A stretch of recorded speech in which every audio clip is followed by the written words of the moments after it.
Trigger warning. This video discusses domestic violence.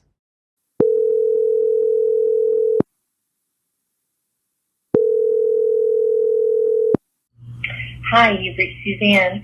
Please leave me a message and I'll get back with you as soon as I can. Thank you.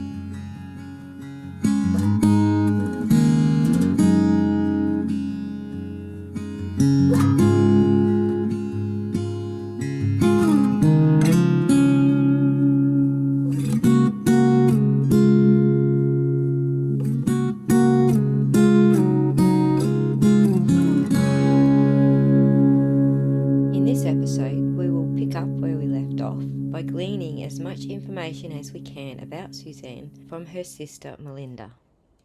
In the last episode, we learned a little bit about Suzanne's family background and her general nature up to meeting and marrying Barry. We also learned that he won the hearts and minds of Suzanne's family during her first battle with cancer. We are about to learn that Barry was starting to display all the signs of a domestic abuser very early in their marriage. That Suzanne and Barry bonded deeply during that time of cancer.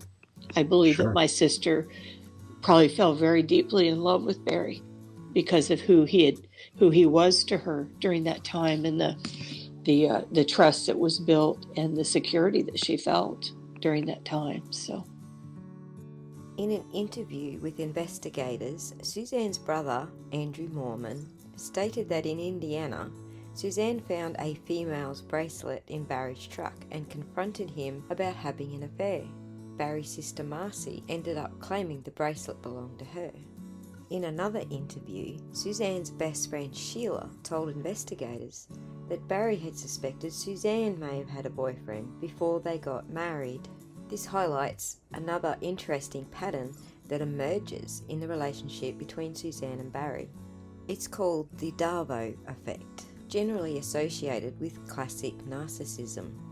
Darvo is an acronym that stands for Deny, Attack, Reverse Victim and Offender, and it is prevalent in intimate partner violence and abuse. And so you see in the statements provided by Andy and Sheila, when Barry is confronted with something, he turns it around and makes it look like he's the victim. We'll see other examples of this behaviour as we continue with the story. In her interview with investigators, Suzanne's oldest sister, Melinda, described years of Suzanne being a submissive housewife to Barry in Indiana, allowing him to control their finances, and Suzanne's long-time suspicions about Barry having affairs. Melinda said Suzanne loved Barry and wanted to be a good wife and mother to her two girls.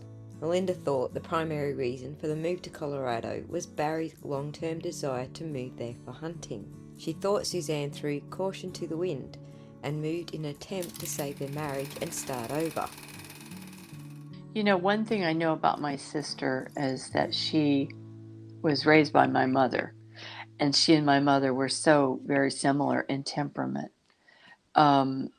And they both were very private people. They internalized things. They did not share easily or very much. It took a lot for them to share what was on their heart. So I think that, I think Suzanne lived a lot of years believing that you keep things to yourself. Certain things you just don't talk about, unfortunately. And I think the culture and even the atmosphere of her church family also lended itself to that type of thinking. I'm not saying it's right or wrong. It just, to me, is that people become very private. And I think that things did start to change way before any of us recognized it. because of that. Because Suzanne did not openly share, not even with my mother. And I do recall, I don't know if we want to go there, but in 2018, when she called me, the day she called me in Tennessee to tell me they were moving to Colorado, they were selling everything and making this big move cross country. And I was at the rec center walking my dog that morning. I remember it like it was yesterday. And I was very surprised. I had not heard of this. I had not gotten any inkling that was in the wind. So it was kind of startling, to say the least. So, but I wanted to be happy for her. You know, Mallory was already in college, I believe, in Gunnison, and would have been probably, a sophomore, finishing her sophomore year in 2018. And I know they missed Mallory a lot, and Macy missed her sister a lot. And I get all that, you know. And I know that, Barry being a hunter and outdoorsman, and they all love Colorado when they visit Mallory. But they always had an expectation they would go west, probably when Barry retired. And I think Suzanne accepted that was going to be part of their life. But this seemed very sudden to me, very, very sudden. And I do recall saying to her that I just thought it was so sudden. I said, I just don't understand. Macy was still in school. And she said, well, we love it. We miss Mallory, and we've always wanted, we need a change. And I said, well, I understand that, and I wanted to respect my sister's opinion to do as she wants. She's an adult, even though at times I think as her older sister, I should have treated her now in hindsight with a lot more respect and regard for her opinions instead of being the bossy older sister. I do have some regrets there. So, but we were starting a new relationship, building a little new foundation. And I tried to be excited for her. But on the same token, she did share with me something of a personal nature, some concern about her marriage to Barry, some suspicions she had, strong suspicions.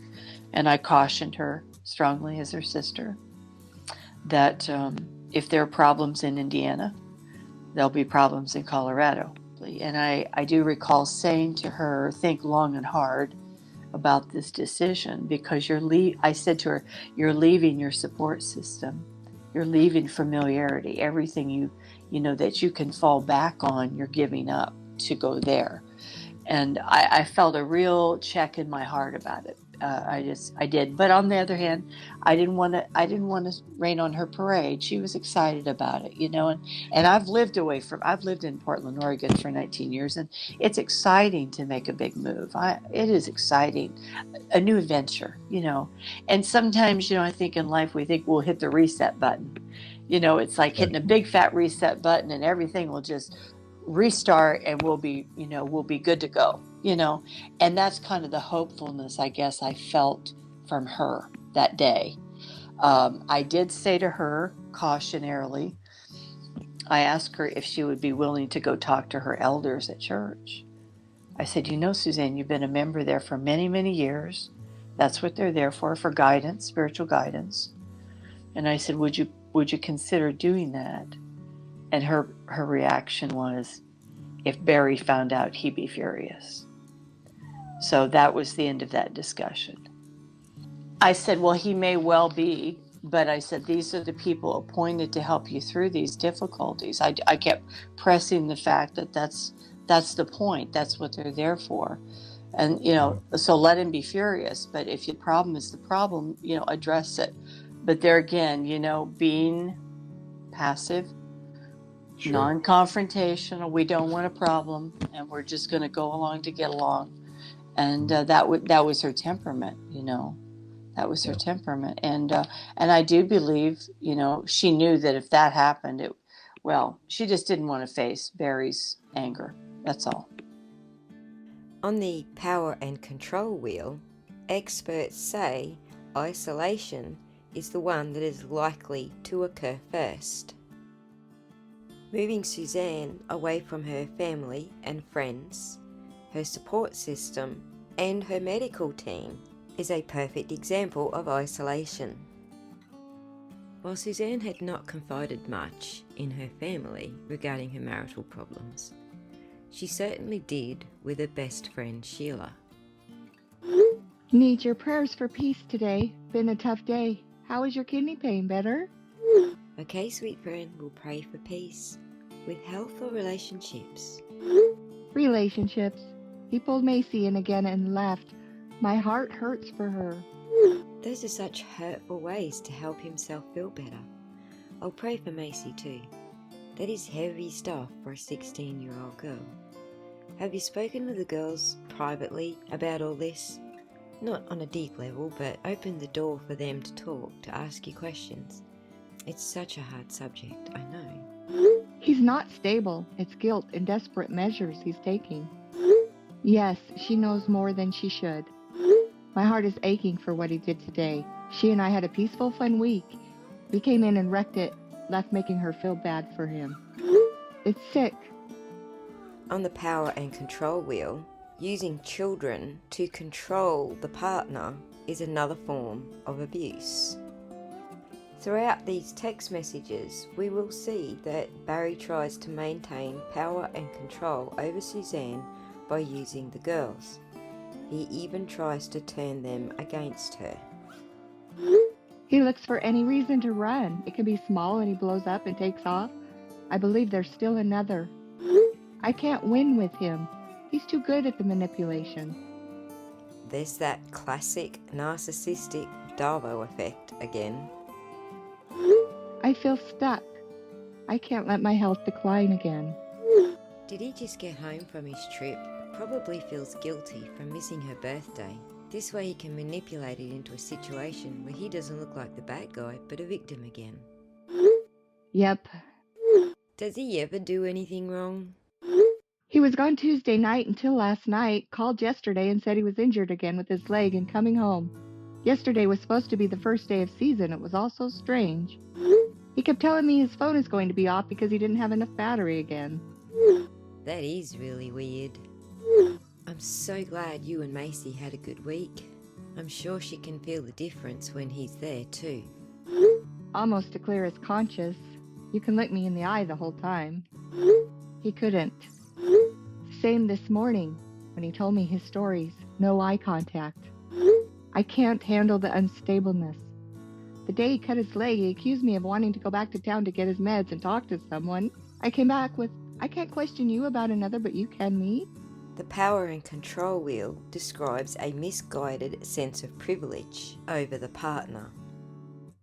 Rules for thee, but not for me is a very classic use of privilege. We'll also see in later texts where Barry tries to out Suzanne in an attempt to turn the girls against her. He literally opened his door while I was driving up the mountain like he was going to jump. His usual tactic when I bring up another.